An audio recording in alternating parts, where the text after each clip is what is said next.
Comenzamos en este momento. Bueno, nuevamente buenas tardes. El tema de hoy es el de neuromitos en educación, que básicamente toma como referencia, en vez de una lectura, un video que les incluye en el aula virtual acerca de la comprensión de este tema, vinculándolo con lo que estábamos viendo en lecciones anteriores acerca de lo que es la teoría e incluso cómo hay algunas otras propuestas que son pseudoteorías y se llaman de esta manera usualmente porque no tienen evidencia empírica, porque no tienen verificación, porque han sido propuestas que se han vendido bien, pero que desde una perspectiva de falta de crítica, usualmente, se han incorporado como parte del quehacer y se han visto incluso normalizadas sus prácticas y extendidas. Lo primero que deberíamos entonces, haciendo un repaso de cuáles son o de qué son los neuromitos en educación, lo primero que nos decía el video es que son creencias erróneas que tienen gran arraigo en el ámbito educativo. Y entonces, algunas de ellas realmente lo que hacen es surgir de interpretaciones incorrectas de resultados de investigaciones. Y aquí por eso es tan importante que, primero, cada vez que nos digan a nosotros, bueno, esto lo dijo tal científico, bueno, buscar en dónde está esa referencia.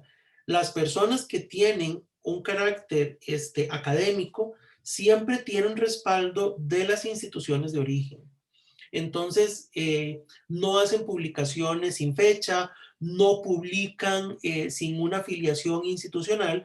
Entonces, no se trata nada más de que leamos que alguien publicó. Habría que ver qué tipo de publicación, si es un ensayo, si es un artículo empírico, si ya se ha sometido a la crítica, a la comprobación, a la verificación. Porque en el caso en el que no lo hagamos, es cuando podemos caer en o incurrir en esas interpretaciones erróneas. Además de ello, en algún momento, a veces por comunicar algo, lo que hacemos es simplificar o reducir los resultados de estas investigaciones y eso nos conduce a hacer afirmaciones incorrectas. La pregunta adicional sería entonces, ¿por qué si son incorrectos o por qué si son creencias erróneas, por qué se arraigan tanto? Lo primero que en el video este catedrático nos dice es que una de las posibilidades que él ve es el deseo del personal docente de contar con ayudas que les funcionen y les funcionen para poder motivar a sus estudiantes y para lograr sus objetivos. Adicionalmente, por la apertura que el sector docente muestra a cualquier sugerencia que la perciban como mejora de su trabajo. Y yo aquí sí quisiera agregar, eso no lo dice el video, pero es un punto de vista, no solo opinión personal, sino que está basado también en mi experiencia de 25, casi 26 años vinculado con el Ministerio de Educación Pública, donde en algunas ocasiones se ve un rechazo de nuevas propuestas, pero en otro una aceptación acrítica por un conocimiento, digamos, basado en la autoridad.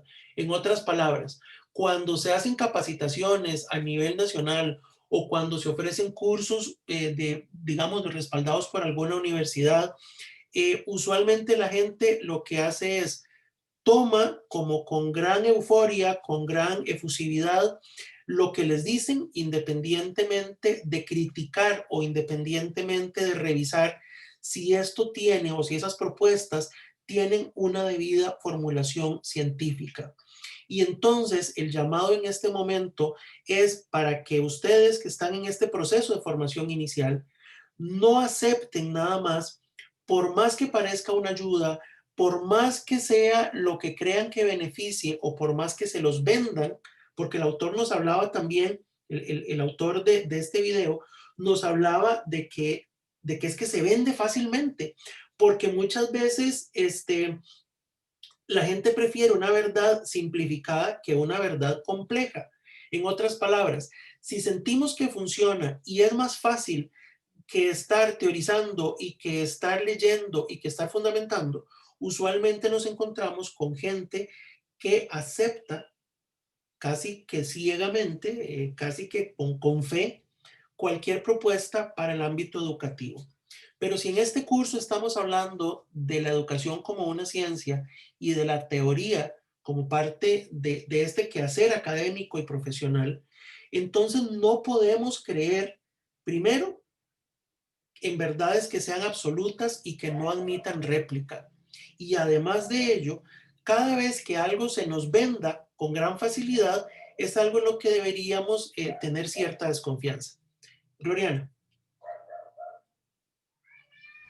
Hola, quería agregar algo. Un día de estos estuve leyendo, pero la verdad no me acuerdo con mucho detalle, pero era como una publicación en Facebook que decía como, no sé, en tal universidad se dieron cuenta que, y ponía un montón de estadísticas sobre una cuestión ahí como de género, ¿verdad? De cosas que hacen más los hombres que las mujeres y no sé qué. Y la cosa es que se pusieron a investigar y al final la universidad que mencionaban ni siquiera existe. Era como una publicación que alguien hizo en España y ponía el nombre de una universidad, ahí X, y cuando lo buscaron la universidad ni siquiera existía. Pero entonces la gente que leyó eso y no se puso a investigar si era real o no lo que estaban leyendo, empezaron a hacer como a compartir la publicación, ¿verdad? Y a decir, lo dijeron en una universidad y son datos estadísticos y es verdad, y al final era como toda una farsa, digamos, y ni siquiera se tomaron la molestia de eso, de buscar si la universidad existe o no. Entonces, creo que es cierto esto como de que hay que buscar bien las fuentes y todo, pero también asegurarse de que sean fuentes reales, porque pueden poner esto mismo, que fue hecho en una universidad, que es un estudio de tal lugar y a lo mejor y no. Entonces nada más quería como agregar eso como un ejemplo de que estas cosas pasan y la gente se va en todas, digamos. Excelente ejemplo, Gloriana. A fin de cuentas, ahora que tenemos publicaciones y que tenemos la posibilidad que hace una década no teníamos de nosotros mismos difundir la información, antes había que esperarse a que fuera publicado, digamos, o que saliera en la televisión o que saliera publicado en algún periódico, y qué decir de un libro, de una revista, que todavía demoraban más tiempo. Sucede que ahora nosotros mismos tenemos la potestad de difundir la información, y entonces nos hemos encontrado, bueno, el término de fake news es muy dado para esto, porque también nosotros mismos nos hemos dado a la tarea, por esta potestad que ahora tenemos por las redes sociales, de poder difundir información, pero sin filtrarla. Y entonces a mí me parece excelente este comentario suyo, en el sentido que nos ejemplifica muy bien que a veces es como cuando salen algunas imágenes que vienen con frases de determinado pensador y les ponen la foto, digamos, de Einstein. Y entonces ya la gente dice, ah, mira, esta frase, ¿verdad? Es dicha por él y entonces hay que creerle. Bueno, y a veces ni siquiera son frases que han dicho esos autores. Son frases que alguien las inventa y se las atribuyen a personajes científicos o personajes históricos, y eso pareciera ser que gana credibilidad. Aquí en el chat tenemos dos intervenciones. Una dice, de hecho el video termina con una frase muy buena: en educación y neurociencia hay que dudar de lo fácil. Excelente. Y ojalá que eso sea una máxima hasta para nuestras vidas. Cada vez que algo se nos presente excesivamente fácil, yo creo que deberíamos dudar y que deberíamos indagar más y actuar con más cautela, no porque necesariamente la vida sea un necesario conflicto, sino porque usualmente esas cosas que parecieran ser tan fáciles o tan simples de lograr, tienen procedencia dudosa. Y dice, yo diría que hay que dudar de lo fácil en todos los ámbitos. Claro, excelente. Coincido completamente con ambos comentarios y me parecen muy acertados. Yo creo entonces que todavía más como profesionales de la educación, recuerden que parte de este posicionamiento que yo tengo como profesor en el curso es el que somos profesionales, en que no somos, no estamos estudiando cualquier carrera, que estamos estudiando para ser profesionales en el ámbito educativo y que también damos clases. Pero no lo podemos separar, no es que cualquiera da clases, es que cualquiera da clases, pero nosotros adicionalmente nos estamos formando como profesionales en un ámbito disciplinar. Y entonces no podemos nada más que conformarnos con lo que nos digan que funciona o con lo que nos digan que es. Y entonces algunas consideraciones adicionales que deberíamos tomar en cuenta es, y en el video lo dicen, que la utilización del prefijo neuro vuelve atractivos y creíbles programas o propuestas que se están adoptando en educación. Entonces ahora uno oye neuroeducación, neurodidáctica, programación neurolingüística, y entonces la gente ya con solo que oye neuro como prefijo, ya le cree. No necesariamente por tener el prefijo y que conforme ya la palabra es creíble y no necesariamente es científico. Y entonces se adoptan en educación sin pensar si tienen o no fundamentación empírica, aceptación científica, si hay una comunidad que lo respalde y como nos decía Gloria ahorita, bueno, que se lo atribuyan a una universidad.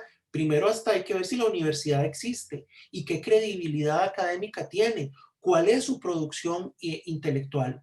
Además de eso, el autor del video nos dice que hay que llevar el conocimiento neurocientífico al aula y menciona algo que a mí me parece vital, y es la necesidad de establecer puentes entre neurociencia y educación.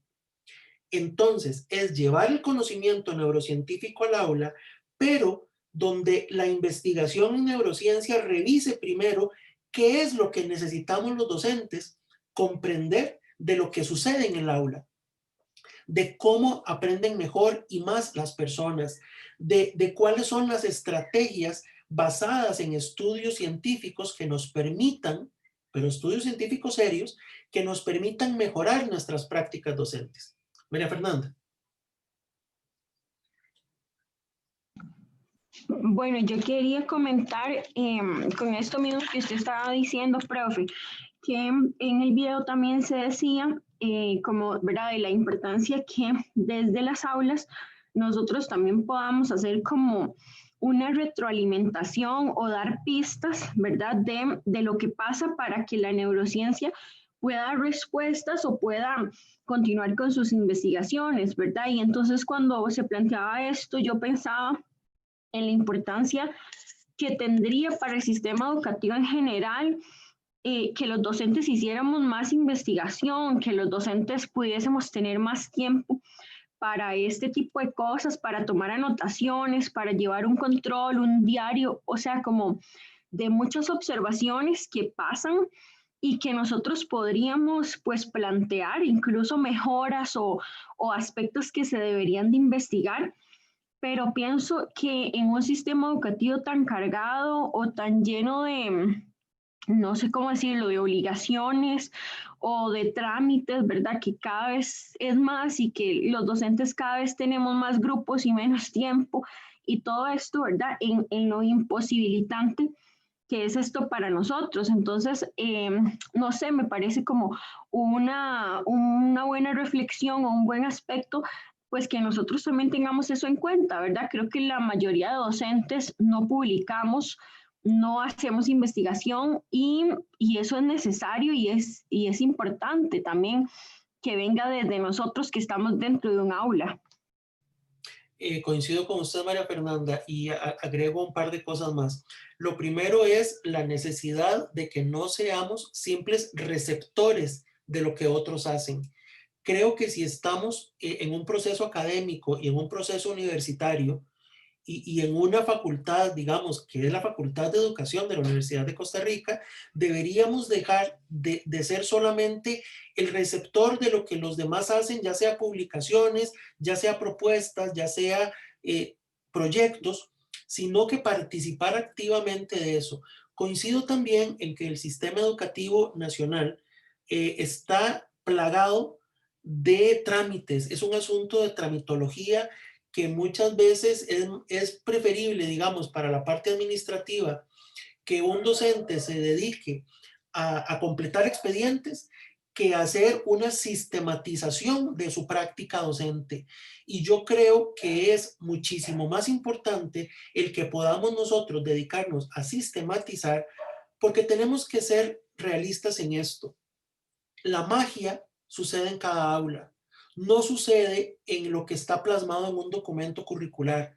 El programa de estudios es a fin de cuentas un listado de objetivos y de contenidos de sugerencias de metodología, pero son propuestas. Pero cada persona en su aula es la que concreta el acto educativo. Y como tal, entonces, yo sí creo, y existen muchas propuestas, como por ejemplo la investigación-acción, que es una investigación desde el aula y hecha casualmente por las personas que están impartiendo lecciones, para evitar este abismo que existe entre quienes ya no están en el aula y llevan muchos años sin estar en ella, de los que realmente se enfrentan con problemáticas actuales. Y entonces aquí, en resumen, sería, número uno, tener una actitud más propositiva en vez de receptiva. Y número dos, involucrarnos, como bien lo dice María Fernanda, en estos procesos de investigación.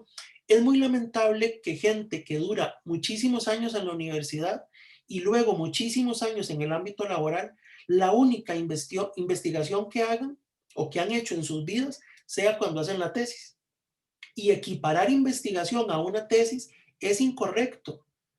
Una tesis o un seminario o una práctica dirigida es una de las formas en las que uno hace investigación como requisito para graduarse. Pero quedarse con que es la única forma de investigar el hacer una tesis es tener una visión muy reducida. Y existen muchas propuestas, tanto cuantitativas como cualitativas, que se generan desde el aula para sistematizar el conocimiento que ahí se produce. Adicionalmente, en el chat aquí tenemos, dice, lo peor de todo es que se van difundiendo y las personas se lo creen, incluso aunque perjudique. Y aquí esta palabra me parece muy importante de este aporte de Ashley.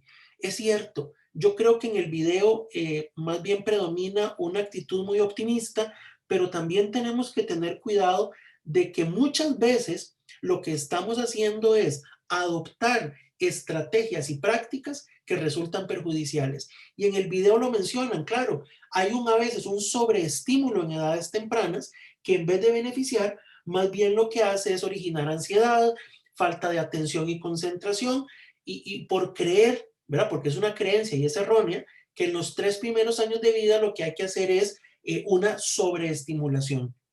Y ojo aquí con esos programas que existen de estimulación temprana. No estamos diciendo que del todo perjudican, es que hay que actuar con más cautela. Otro aporte dice acá, más que solo lo neuro, creo que todo lo académico, porque como decía la compañera Gloriana, vemos un artículo académico o algo que tenga pinta de confiable y de una vez lo creemos. Además, en ciertos casos puede que no solo sean cosas falsas, tal vez también verdaderas, pero que no se muestran las limitaciones que también son importantes de conocer. Exactamente, Nadia. Yo coincido con usted porque hay cosas que sí tienen respaldo académico, pero que se han hecho en algún tipo de población o en algunos contextos geográficos o temporales que no son necesariamente extensibles a todas las demás situaciones, ¿verdad? Entonces aquí viene otra recomendación que es cuidado con lo que generalizamos. No todo el conocimiento académico es generalizable. Más bien alguna parte de ese conocimiento debe ser sometida a réplicas o a la verificación para ver qué tan extensible o qué tan transferible sea a otras situaciones. Otro aporte excelente, me encanta que estén así participando, pueden hacerlo por audio o por el chat, como lo deseen. Dice, eso es totalmente cierto, incluso en valoraciones a nivel psicoeducativo, en niños donde aparecen centros especializados, entre comillas, en evaluación desde la neurociencia, y al investigar los profesionales que hay detrás, ni siquiera están adscritos a una carrera válida, y por cuestión incluso de precios, se ha potenciado en lugar de coaching. Claro, vuelve a ser una moda. Entonces nos llenamos de modas y se les vende. Es que resulta ser tan fácil de venderlo, y ya no es solo vender libros, es vender programas completos. Y es decirle, es que nuestro centro educativo, nuestro kinder, está basado en la neurociencia y es de la filosofía Montessori. Y entonces va la gente y matricula ahí a sus hijos y a sus hijas porque les están vendiendo algo que suena académico, que suena valioso desde la educación. Nosotros no podemos, entonces, en esta formación inicial, nada más que tragar todo lo que nos dicen. Hay que revisarlo. Y aquí yo creo que estamos abriendo esas posibilidades para que desde este momento tengamos una actitud más recelosa, más desconfiada, pero con mayor criterio académico para poder filtrar la información. También entonces otra consideración es lo que dijimos, que la investigación en neurociencia debería revisar qué es lo que se necesita comprender de lo que sucede en el aula. En otras palabras, no solo es que exploten lo que sucede en las aulas, sino que más bien nosotros mismos, que existe esa relación dialéctica en la cual nosotros también podamos tener ese diálogo académico entre pares académicos que somos, tanto los de educación como los de neurociencia, y decirles, bueno, tengo esta problemática en educación, en mi aula, en mi centro educativo, y que entonces ellos no hagan investigaciones por ocurrencia, sino que de lo que nos hace falta más comprender en educación. Y entonces, bueno, aquí me encontré esta imagen que resumía algunos neuromitos. Vean que todos tienen ahí como el dibujito ahí del unicornio, ya eso nos dice bastante, y que era básicamente con lo que algunos neuromitos de los que se nos planteaban en el video. Por ejemplo, el primer neuromito que estaba en el video era el de porcentaje de utilización del cerebro, ¿verdad? Que decían, bueno, es que lo que usamos es el 10% del cerebro, y el profesor entrevistado decía, ustedes creen que el cerebro va a ser solamente para que el cráneo no se deforme, ¿verdad? Y jamás, bueno, estamos diciendo que se utiliza el 100% del cerebro. El otro era el de la lateralidad en la utilización de los hemisferios cerebrales. Y entonces el profesor decía, bueno, no predomina un hemisferio sobre el otro, sino que más bien lo que se ha encontrado es que trabajan de manera complementaria. El tercer neuromito, que se llama estilos de aprendizaje, más bien se habla de cuáles son las preferencias de aprendizaje. Pero esto más bien es, nos decía el profesor que entrevistaron, bueno, lo que tenemos que ver es qué pretendemos cuando enseñamos. E incluso ponía el ejemplo de la clase de gimnasia, ¿verdad? Yo no voy a estar diciendo si lo que quiero es que la gente tenga sus habilidades y sus destrezas en la gimnasia. Yo entonces no voy a decir que las personas que les gusta más la parte auditiva son o sea, estarían impedidas entonces o imposibilitadas o limitadas para aprender las rutinas de gimnasia. Lo hablaba también con lo que era aprender una lista de palabras. Bueno, quiere decir entonces que lo que yo quiero es lo escrito o lo que yo quiero es lo auditivo. Y también hay estudios donde algunas personas, por medio de instrumentos que se han creado, se les afirma que tienen un estilo auditivo, y cuando se han hecho otro tipo de pruebas, más bien los resultados no son mejores cuando los estímulos han sido auditivos. Entonces, no tenemos evidencia empírica que nos permita plantear y cómo este neuromito de los estilos de aprendizaje tendría lugar en la parte teórica. De hecho, ahora vamos a ver un video de unos 10, 11 minutos que nos permite hablar un poquito más, incluso de cómo son los estilos de aprendizaje, de cómo se han planteado y de cómo se tendrían que hacer pruebas para poder establecer una fundamentación empírica para ello. Porque también me interesa no solamente desmitificar, sino que ustedes vean la manera en la que se debería hacer una comprobación experimental científica para ello. Aquí en la imagen tenemos otras cosas, pero bueno, dice, el ejercicio mejora la comunicación entre los hemisferios cerebrales, evidentemente no. La parte de la sobreestimulación, en el video también nos hablaba del efecto Mozart y nos decía, bueno, no se trata de las sonatas de Mozart, es que escuchar música tiene un efecto positivo en la atención y la concentración en actividades escolares. E incluso se han hecho estudios, y ahorita pues no tengo las fuentes, pero las podríamos buscar en cualquier momento. Se han hecho estudios de que realmente hay una estimulación que se logra con el efecto, digamos, o hay un efecto positivo que tiene la música desde que el bebé está en el seno materno. Y que realmente, y en el video también nos lo dice, hay una parte de activación de neurotransmisores y de otras sustancias, digamos, que lo que nos dicen, de la parte hormonal, de lo que nos dicen es, no se trata de que sea la música de Mozart, sino que se trata de lo que provoque cierto placer a la madre. Y entonces, por ejemplo, si a la mamá durante el embarazo lo que le gusta es el reggaetón y lo que escucha el reggaetón, va a segregar una serie de hormonas, va a segregar serotonina y otros componentes que lo que hacen es tener una vinculación mayor y un estímulo entonces en el bebé que está en el seno materno. Pero no es porque sea Mozart, o no es porque sea salsa o porque sea reggaetón, es lo que a la mamá le guste más, por lo que sienta cierto placer, cierta vinculación, y esto repercute, digamos, en un aspecto de vinculación con el bebé en el seno materno. Y entonces, bueno, aquí les pongo ciertas imágenes que también están en internet y que tienen como una idea de poder hacer una síntesis de esto. Y es, bueno, los primeros 5 años son los únicos determinantes en el aprendizaje. Bueno, eso es falso, ¿verdad? Ya vimos que además de la primera infancia hay otros periodos claves, como la adolescencia, los 25 años. En el video nos decían, bueno, incluso los 30 años. Y también advertía que no era por poner un número 30, sino es que a lo largo de la vida podemos ir desarrollando esta capacidad que tiene nuestro cerebro para poder aprender. Y el concepto entonces aquí es que la neuroplasticidad del cerebro nos permite aprender a cualquier edad. Claro, nos advertía también el profesor que la forma de reacción o la potencia es lo que puede cambiar.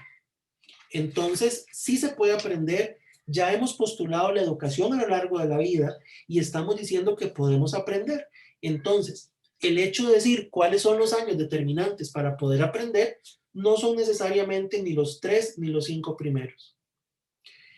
Lo otro, lo que hablábamos de los estilos de aprendizaje, bueno, que dice realmente que más que existir esos estilos, lo que hablamos es de que las personas interactuamos de manera distinta en el mundo, y es cierto que algunas preferimos la parte visual que la auditiva o la kinestésica, pero eso no tiene influencia en la forma en la que aprendemos. En otras palabras, el hecho de que tengamos más afinidad o que tengamos alguna preferencia por llevar a cabo ciertas tareas, no quiere decir que eso influya o que eso explique la manera en que aprendemos, porque aprendemos a través de todos los sentidos y debemos promoverlos en distintas estrategias docentes. Otro neuromito es que las habilidades están radicadas en uno de los hemisferios cerebrales, que algunas personas creen que lo analítico está en el izquierdo y que lo creativo está en el derecho, pero incluso dice, bueno, se dictan cursos para estimular alguna parte del cerebro, pero lo que en el video dice y en esta imagen también es que el cerebro siempre está activo. Y más que hablar de lo que hace un hemisferio con el otro, aunque haya ciertas tareas muy, muy finas, digamos, muy delimitadas, que se puedan tener en alguna parte con mayor preponderancia, aquí lo que estamos diciendo es que lo más importante es la activación de las redes neuronales, o sea, del cerebro como un todo. Otro mito es que el cerebro es distinto según el género, y dice que, bueno, si bien los cerebros tienen diferencias, no tienen que ver con la capacidad para aprender, y que realmente cuando se habla de que hay ausencia de mujeres dedicadas a carreras propiamente científicas, cuando hablo de científicas de cienciaturas, más que todo es por prejuicios sociales. Y lo que dice la recomendación es que los profesionales de la educación deberíamos potenciar a niños, niñas y también personas adultas por igual, independientemente de género. Otro es que el aprendizaje es un proceso racional que no tiene nada que ver con las emociones. Y esto ha sido propuesta, digamos, para poder apartar este plano de las emociones, y lo hemos hecho bastante mal. La información que llega a través de los sentidos pasa por el centro de las emociones. Las innovaciones educativas ponen al centro el vínculo y la empatía y tienen mayor impacto o sea, independientemente de cómo se propongan. El aprendizaje, entonces, se encuentra en la relación docente-estudiante. Aquí yo no creería esto que me dicen que el aprendizaje no está tanto en el cerebro. Es posible gracias al cerebro, pero no podemos desvincularlo de esta relación afectiva, emocional entre docente-estudiante e incluso entre grupos de estudiantes. Quiero entonces en este momento dedicar esta siguiente parte y con lo que terminaríamos esta sesión a este video. Estamos hablando de 11 minutos. Yo sé que ustedes lo podrían ver en cualquier momento, pero me interesa ahorita compartirlo para que también tengamos comentarios al final de él. Se llama Neuromito, estilos de aprendizaje. Les pido por favor que vean también la manera en la que es posible hacer pruebas empíricas para poder tener fundamento de lo que queremos tratar. Entonces, silencio mi micrófono y veríamos este video de duración de 11 minutos.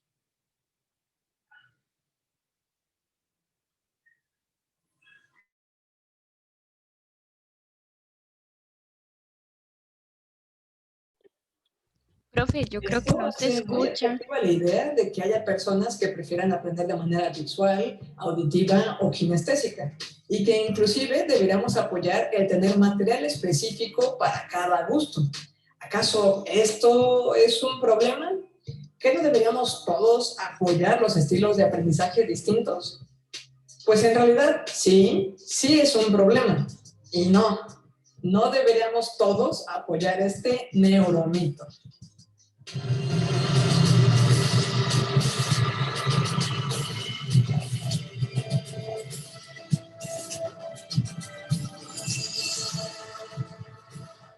Colegas interesados en formarse opiniones basadas en evidencia científica y datos duros. Bienvenidos. Yo soy Ciencia Reyes. Y yo, Cintia Reyes. Esto de los estilos de aprendizaje es un concepto que implica que los individuos difieren unos y otros con respecto a qué modo de instrucción o estudio es más efectivo para cada quien. Quienes proponen esta idea implican que se requiere hacer primero un diagnóstico del estilo de aprendizaje de cada estudiante y entonces se debe hacer todo el diseño instruccional acorde a esto. Dicho diagnóstico típicamente consiste en pedirle a la gente que evalúe en qué modalidad prefieren que se les presente la información. Por ejemplo, texto, imágenes o voz. Y con qué tipo de actividad mental se sienten más atraídos. Por ejemplo, análisis o escucha. Aunque los instrumentos de evaluación son diversos. Sin embargo, hay diferencias entre la manera en que una persona prefiere aprender y lo que de hecho la evidencia científica puede identificar como aprendizaje efectivo y eficiente. Una preferencia, en cualquier caso, no es un estilo de aprendizaje. En general, lo que se propone es personalizar la educación de acuerdo a los estilos particulares de los estudiantes. A esto se le llama Mayschen Hypothesis. Para ello, la manera práctica de proceder es clasificar gente en grupos basados en sus preferencias. Pero estas agrupaciones o clasificaciones tienen poco soporte de estudios objetivos. No es como que la distinción entre la gente sea nominal. Soy 100% auditivo y aprendo exclusivamente lo que escucho. Las evaluaciones que existen pueden darnos cierto grado de afinidad, pero no una clasificación dura. Barbara Prashnik, creadora de uno de los instrumentos más complejos para identificar estilos de aprendizaje, dijo en el 2005 que hay al menos 49 elementos distintos con intrincadas combinaciones de estilos que se gradúan desde fuertes preferencias, preferencias flexibles o no preferencias. Dado esto, no es posible etiquetar a los aprendices seleccionando solo un estilo como predominante. Entre los propios instrumentos que evalúan estilos de aprendizaje, se han resultado resultados inconsistentes y con baja confiabilidad. Mucho de lo que se hace en diversas evaluaciones del tipo depende de lo que el aprendiz dice que prefiere o hace. Pero para empezar, a veces lo que los estudiantes hacen y es efectivo. y lo que creen que hacen que resulte efectivo no son la misma cosa. Por ejemplo, en un estudio se le dio a un grupo de estudiantes una pluma inteligente que registraba tiempos y actividad, aunque sí hubo una correspondencia entre el tiempo que reportaron haber estado haciendo tarea los estudiantes y lo que las plumas reportaron. En realidad, el 88% de los estudiantes reportaron haber dedicado más tiempo del que la pluma midió objetivamente. Además, no hubo una correlación significativa entre el tiempo que dedicaron a escribir y las calificaciones que obtuvieron. En otros experimentos, se encontró que estudiantes que reportaban preferencia por información verbal en lugar de visual no tenían una correspondencia en la medición de sus habilidades. Un metaanálisis publicado en 1982 concluía que la preferencia elegida por distintos aprendices tenía poca o inclusive correlación negativa con la medición de aprendizaje realizada utilizando dicha modalidad. Para poner esto en una analogía simple, imagina que alguien dice que disfruta de escuchar que le cuenten historias, pero en realidad resulta que aprende menos cuando escucha las historias que cuando le pide que hagan resúmenes. Imagina que tu comida favorita es la dulce y por ello solo quieres comer todo el tiempo comida dulce. Si quieres, puedes darte el gusto, pero probablemente un nutriólogo te diría que eso no es bueno para tu salud y un médico eventualmente te dirá que notarás los estragos de basar tus decisiones alimenticias en tus gustos personales. Exactamente. La gran mayoría de los estudios que reportan evidencia a favor de los estilos de aprendizaje no logran satisfacer los criterios clave de validez científica. Para que esto se cumpla, se deben cubrir ciertas características experimentales. Los estudiantes deben dividirse en grupos acorde a sus estilos de aprendizaje. Posteriormente, a cada estudiante de cada tipo se le debe asignar de manera aleatoria algún método instruccional.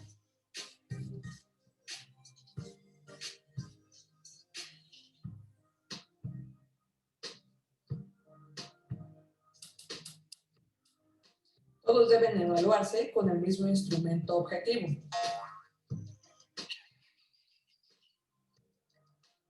Y finalmente, para que se demuestre que el aprendizaje óptimo requiere recibir instrucciones acorde a su estilo personal, el experimento debe revelar que existe una interacción entre estas variables: estilo de aprendizaje y método instruccional. El método instruccional que demuestre ser más efectivo para estudiantes con un estilo de aprendizaje específico no debe ser el método más efectivo para estudiantes con otro estilo de aprendizaje. Y también en interacción cruzada. Esto es, que un estudiante al que le va bien con un estilo de aprendizaje que coincide con su preferencia, le tendría que ir mal al estudiar con un estilo distinto al de su preferencia. En una revisión de literatura del 2009, concluyeron que no había evidencia de interacción estadística basada en el planteamiento que te acabo de explicar. Aunque hay bastante literatura sobre el tema, hay muy pocos estudios que hayan usado una metodología experimental que realmente pruebe la validez de los estilos de aprendizaje aplicados en la educación. Y la mayoría de los que lo evaluaron obtuvieron resultados que contradijeron lo esperado. Las conclusiones son: 1. La premisa de que hay estudiantes con distintos estilos de aprendizaje y que deberían recibir instrucción distinta, cada uno acorde a sus estilos distintos, no es un hecho probado científicamente. Es una creencia, un neuromito. 2. Hay muchos problemas fundamentales para medir los estilos de aprendizaje. 3. El fundamento teórico para asumir las interacciones entre estilos de aprendizaje y métodos instruccionales es pobre. 4. La evidencia empírica sólida que apoye esta idea es casi inexistente. Finalmente, aun si existiese evidencia que soporte la personalización de la educación basada en estilos de aprendizaje para obtener apoyo en su implementación, los beneficios demostrados tendrían que superar los altos costos que implican la evaluación y hacer instrucción individualizada. A pesar de todo lo anterior, un estudio realizado en el 2012 encontró que el 95% de los profesores en Países Bajos, Gran Bretaña, Turquía, Grecia y China estaban convencidos de la idea de los estilos de aprendizaje y la necesidad de adecuar su práctica docente a ello. Los docentes en todo el mundo hacemos esfuerzos en esta labor y la situación ideal es que nuestros limitados recursos sean utilizados de la mejor manera. Por eso es tan importante que la evidencia científica se llegue a conocer tanto o más que los mitos. ¿Conoces algún docente? Tú puedes ayudar a contrarrestar este mito en particular. Compártele este video. Antes de concluir, quiero que sepas algo que sí sabemos que funciona. Los estudiantes se benefician de que la información les llegue de manera multisensorial. Por ejemplo, se hizo un pequeño estudio comparando dos programas que combinan las fracciones matemáticas en el aprendizaje de niños de tercer y cuarto grado con música.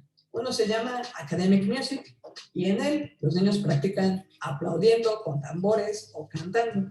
Y el otro se llama Musimath. Y en este los niños aprenden fracciones enfocándose en el ritmo de la música, distinguiendo corcheas, negritas, blancas.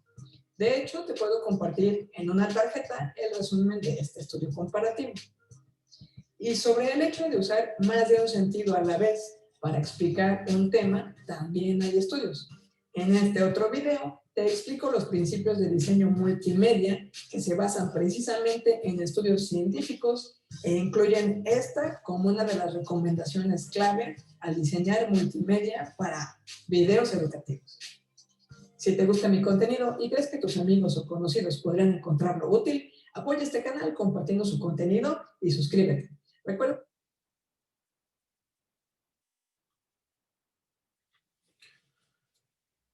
Muy bien.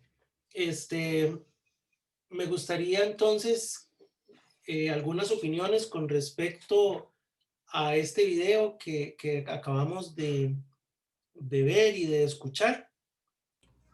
Presley. Perdón, alguien. Presley y luego Carlos. Ok. Una de las cosas que más me llamó la atención, tanto del video que vimos antes de la clase como es eso de que los profesores y profesoras siempre están buscando lo mejor con lo que tienen, ¿verdad? Ya sabemos, somos conscientes de que los presupuestos y recursos no son los óptimos en muchos casos, pero que siempre están buscando algo mejor para su trabajo y que es muy fácil caer en lo que llama la gente YouTube clickbait, digamos, a lo que decimos, algo muy fácil para ser cierto, muy increíble para ser cierto.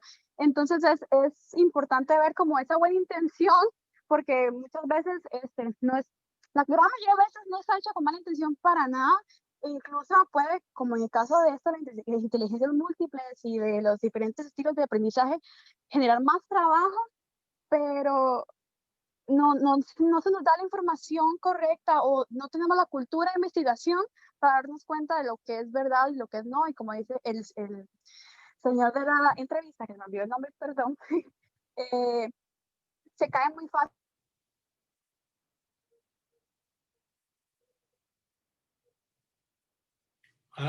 Presley, ¿nos escucha?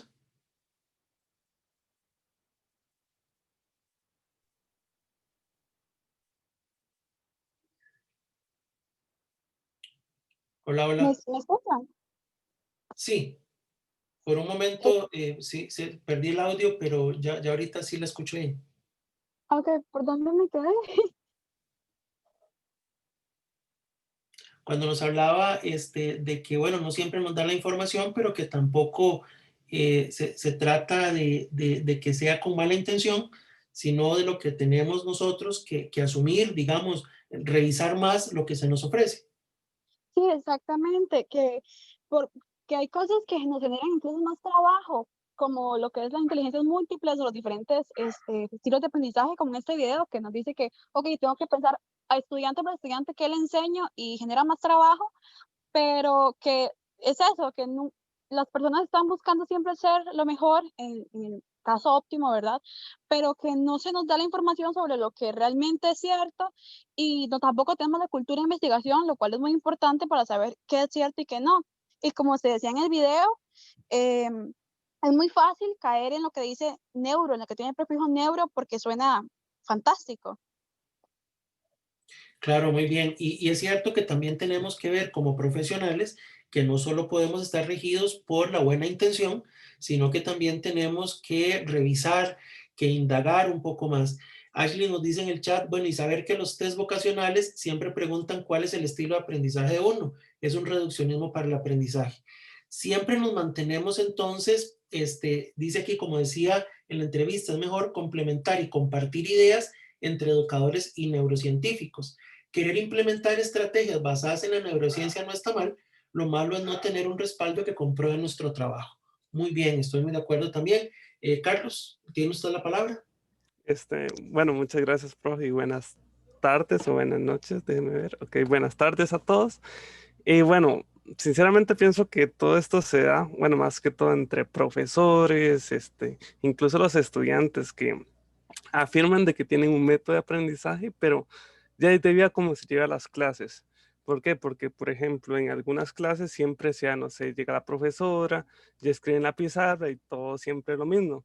Entonces, al momento de que ella cambia el estilo de la clase, no sé, hace algo diferente, pone un video y demás, ya y los chicos se emocionan, o sea, le agarran como, wow, qué interesante y demás, como es algo diferente. Entonces, tal vez sea por esa emoción y ellos aprenden mejor, entonces ya, y ya lo relacionan de que, bueno, mi inteligencia es visual y demás, pero sea tanto por, ya se puede decir, la mala, no sé, la mala forma en que sea las clases se desarrollan.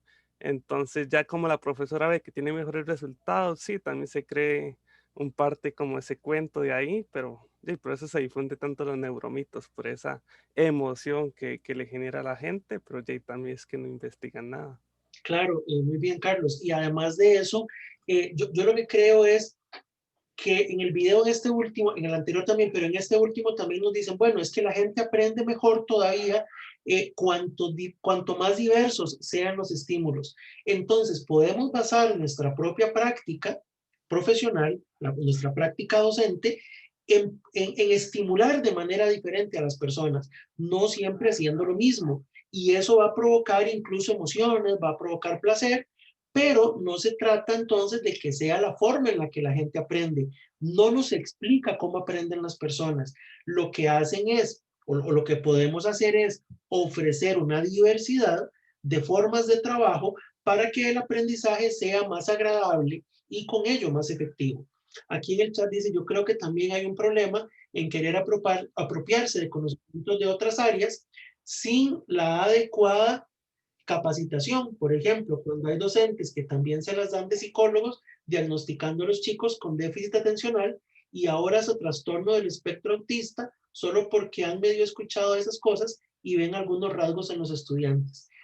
Este es un punto que señala Gloriana, en el que yo también concuerdo con ella y que creo que nosotros como profesionales de la educación tenemos que saber, primero, que cada vez el auge que hay en la proliferación de conocimiento hace que no podamos actuar de una manera individual. Somos profesionales, pero el ser profesionales implica que nos conectemos con profesionales no solo de nuestro área, de nuestro ámbito, sino que más bien podamos también tener un diálogo profesional con otras personas que tienen especialidades que facilitan este tipo de diagnósticos de una manera clara. No podemos nosotros arrogarnos, como dice Gloriana, apropiarnos de conocimientos de otras áreas. Es bueno compartirlos, es bueno comprenderlos, pero no estarnos dando ahora que nosotros podemos diagnosticar con solo observar. Esto yo creo que también es una práctica que se ha venido poniendo en juego, digamos, en el sistema educativo nacional, que tiene un precio muy alto, ¿verdad? Porque incluso se clasifican estudiantes, se les da disque un seguimiento, pero no necesariamente diagnosticado por un profesional competente en el área. Y agrega Gloriana, conocer los límites de nuestra función y reconocer cuándo no podemos abordar algunas cosas y recurrir a los profesionales adecuados. El ser profesional es eso, casualmente, como nos lo comenta Gloriana. No es actuar desde la individualidad y desde mi criterio, sino compartir con otros colegas, compartir con otros profesionales para poder dar un criterio con mayor fundamentación. Profe, Sí, María Fernanda. Yo también quería comentar con esto último, tal vez como, ¿verdad?, hacer un aporte desde lo que hice en el portafolio la semana pasada, la primera entrega. Como hablamos sobre las pseudoteorías y todo esto, pues yo, no sé, yo quedé como con muchas dudas y me fui a investigar más como en el área de psico, ¿verdad? Y en realidad me di cuenta de muchas cosas pues bastante impactantes, y con esto que está diciendo Gloriana, ¿verdad? Por ejemplo, de investigar sobre diagnósticos y todo esto, creo que además de identificar las áreas que hacen esto, también tiene que ser como un profesional, no sé, que cumpla, ¿verdad?, con algunos criterios o que utilice no sé, técnicas o, ¿verdad?, algún tipo de método que, por ejemplo, también esté avalado o respaldado, en nuestro caso, por el Colegio de Psicólogos y de Psicólogas, por ejemplo. En la semana pasada, ¿verdad?, que hice lo del blog, pues me di cuenta que hay una pseudoteoría que se llama, bueno, es un síndrome supuestamente que se le dice alienación parental. Entonces, básicamente hace algunos años, como en los años 80 o algo así, según lo que estuve leyendo, alguien propuso, ¿verdad?, que un padre o una madre puede influir tanto en un niño o en una niña, a tal punto que, por ejemplo, podría inventar que fue abusado sexualmente por la otra persona, ¿verdad? Por el otro padre, o por la madre. Entonces, esta teoría se proponía, ¿verdad? Y además se propuso con un método, supuestamente, ¿verdad?, para corregir esto. Como que alguien propuso como todas estas cosas, ¿verdad? Y entonces, pues a mí me parecía muy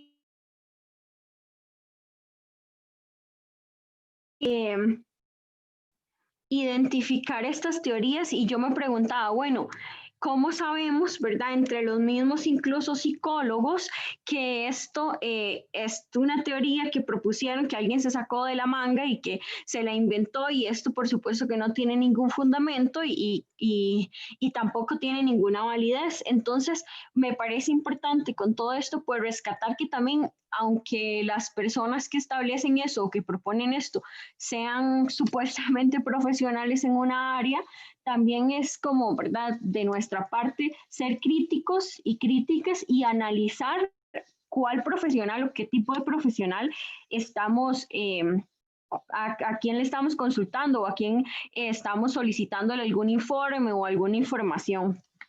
Gracias, María Fernanda, totalmente de acuerdo con usted. A eso le agrego que ese tipo de propuestas casualmente no son teorías.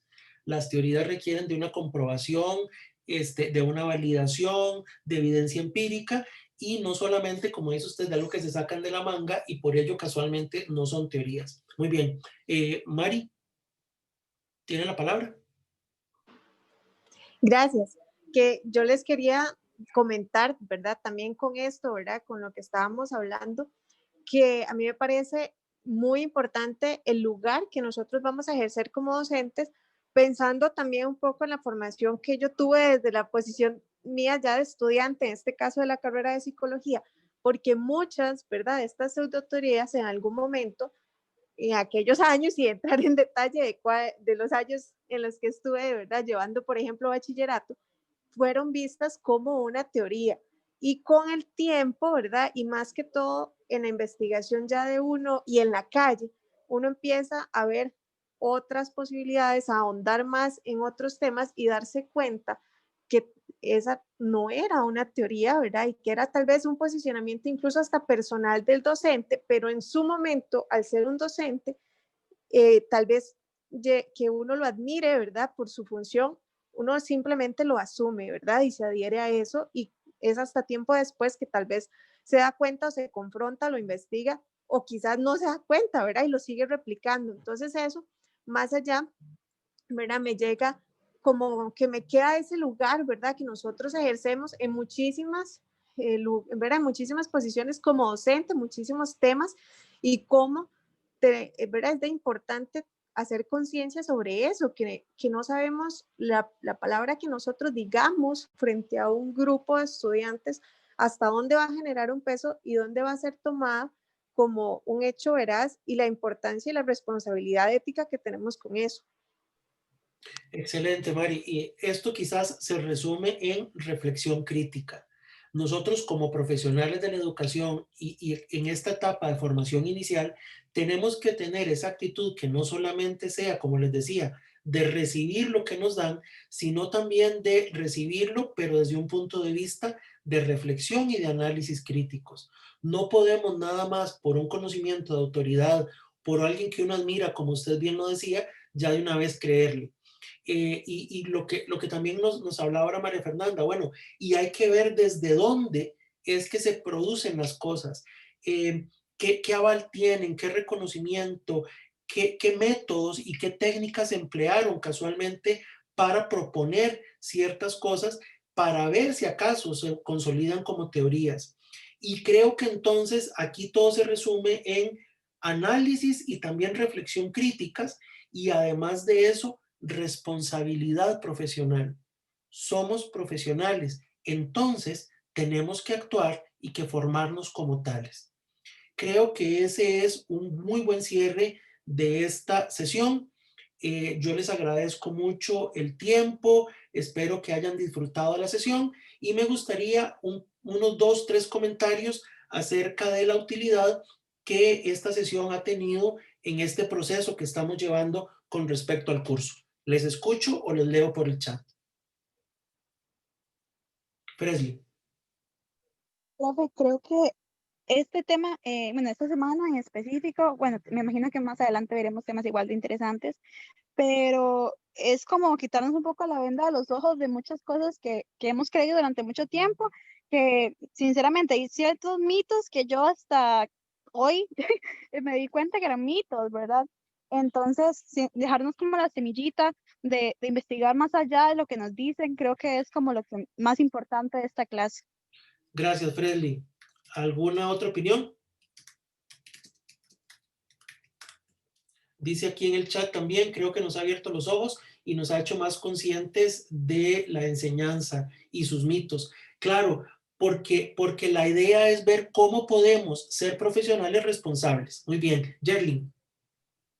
Bueno, yo quería agregar eso como que es algo que hemos escuchado desde siempre, que realmente nunca nos ponemos a cuestionar como es realmente cierto, nunca nos ponemos a investigar hasta ahorita que estamos viendo el tema, como decía Presley, como wow, yo siempre creí que era eso, pero en realidad no, porque como siempre lo hemos escuchado, ya es como, ah, sí, es verdad, porque lo escuché desde siempre.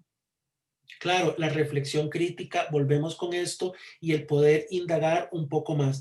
Dice, me llamó mucho la atención, dice en el chat, este tema de estilos de aprendizaje porque es un discurso que siempre escuchamos en el ámbito educativo y no solo por parte de los estudiantes, sino también de los docentes, sino también de los mismos estudiantes, porque yo he escuchado estudiantes decir que su estilo de aprendizaje es tal y pienso en cómo esos neuromitos también afectan a los mismos alumnos y se afectan en el desarrollo de las diferentes habilidades porque se limitan al discurso que escuchan y ahí es donde nosotros los docentes debemos investigar antes de hablar. Por supuesto, actuar responsablemente. A mí me quedó el aprender a dudar porque eso nos lleva a la investigación y a la comprobación independientemente de quién venga la información que me dan. La actitud de un profesional es de esta alerta crítica para poder contrastar la información que recibe, poder buscarla en diferentes fuentes y poderla contrastar de tal manera que luego se forme un criterio. Gloriana. A mí este tema me gusta mucho y bueno, igual que algunas compañeras que somos de enseñanza de psicología, también somos psicólogas y entonces me parece como importante hacer esto porque a lo largo, digamos, como del el tiempo que llevo estudiando educación, me he dado cuenta como que a veces como que trastocan mucho la psicología de una forma muy superficial y siempre he tenido como este recelo, digamos, de que los docentes se meten en cosas de psicología y bueno, de neurociencias, que reconozco que los psicólogos no somos neurocientíficos del todo, pero siempre he tenido, ¿verdad? Como eso, como que por qué los docentes se meten en esas áreas y a veces se creen las cosas, así como solo por creérselas, ¿verdad? Incluso como con esto de el condicionamiento y las cuestiones como cognitivo-conductuales en su momento, ¿verdad? Y todo esto. Entonces, como que me parece muy bien que desde la educación se esté cuestionando por qué nos llegamos a creer esas cosas y quizás como darle el espacio que se merecen las neurociencias y la psicología dentro de la educación sin pensarse en neurocientíficos o psicólogos, ¿verdad? Entonces me parece como bastante importante que nos pongamos en esta posición y lo que sí tal vez pienso es que este tipo de temas deberían verse muy al principio de la carrera. Yo no sé cómo están estructurados todos los planes de estudios, pero por ejemplo en enseñanza de psico, este es el penúltimo curso que nosotros llevamos y como que hasta ahora se nos está enseñando a cuestionar estas cosas, es como un poco, como que queda ahí con ese sinsabor de ojalá lo hubiéramos aprendido a cuestionar desde antes para no pasar toda la carrera creyéndonos estos mitos, porque incluso a veces en otros cursos se habla de estas cosas como si fueran una certeza, ¿verdad? Y ahora venimos a darnos cuenta que son un mito. Eso es lo más preocupante, que en otros cursos de la facultad más bien se reproduzca. Aquí tenemos, dice, a mí me pareció revelador no solo la sesión de hoy, sino las pasadas, porque me parece increíble cómo hemos sido víctimas de la desinformación desde pequeños, cómo hemos dado cuenta por hecho todo esto que hoy nos damos cuenta que son mitos, que pueden ser contraproducentes si los aplicamos como válidos. Totalmente de acuerdo. Y como les digo, a veces es lamentable que más bien en cursos académicos, donde la academia debería preocuparse por la validez científica y por la comprobación fáctica de las cosas, que más bien se reproduzcan sin el mínimo de criticidad. Pero yo, aunque también lamento que desde etapas tempranas de la formación no lo hagan, veo como positivo esta reacción que están teniendo ustedes de este despertar, de este abrir los ojos, de la criticidad, porque entonces es algo que se está haciendo con un sentido y el curso en esto apunta para que independientemente del momento del plan de estudio donde estemos, puedan ustedes contribuir desde sus áreas disciplinares, pero con un sentido crítico. Cuando decimos que somos profesionales es por eso, no es porque sabemos muchos temas de nuestra disciplina, es porque actuamos con responsabilidad, es porque reflexionamos y somos críticos de lo que vamos aprendiendo para poder enseñar. Y entonces hay una máxima que es que cuando enseñamos aprendemos, y creo que solamente lo logramos hacer responsablemente si actuamos de manera crítica. En este momento detengo la grabación